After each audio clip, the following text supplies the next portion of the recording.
Step into Value Zone. Value zone hyper mart బటాన్ చెరు. దొంగలందు ఈ దొంగలు వేరేయా నిరూపించారు నాగర్ కర్నూలుకు చెందిన దొంగలు. ఇళ్లల్లో దుకాణాల్లో దొంగతనాలు చేస్తే జనాలుంటారు, సీసీ కెమెరాలుంటాయి అనుకున్నారేమో. ఈ దొంగల కన్ను కాలేజీలపై పడింది. కాలేజ్లో ఏముంటుంది దొంగతనం చేయడానికి అనుకునేరు. దొంగలకు కావాల్సింది డబ్బు, ఆభరణాలే కాదు, విలువైన వస్తువుల్ని సైతం సఫా చేస్తూ ఉంటారు. ఇలాంటి ఘటనే నాగర్ కర్నూలు పట్టణంలో జరిగింది. ఒకే రోజు ఐటీఐ కాలేజ్, మహిళా డిగ్రీ కాలేజ్లో దొంగతనానికి పాల్పడ్డారు కొందరు దొంగలు.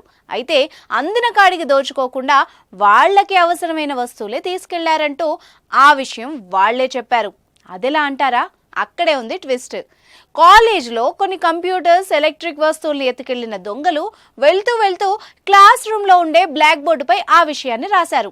ఏమని రాశారంటే, మా అవసరం కోసమే కాలేజ్లోని ఎలక్ట్రికల్ పార్ట్స్ని దొంగలించాం, మిగిలిన భాగాలు మీకే వదిలేశాం, మమ్మల్ని మన్నించగలరని మనవి అంటూ బ్లాక్ బోర్డుపై రాసి వెళ్లారు ఆ దొంగలు. సుమారు 50,000 రూపాయలకు పైగా విలువైన వస్తువులు చోరీ అయ్యాయని ఆ రెండు కాలేజీల ప్రిన్సిపళ్లు పోలీసులకు ఫిర్యాదు చేశారు. వీళ్ళెక్కడి దొంగలరా బాబు అనుకుంటున్నారు స్థానికులు.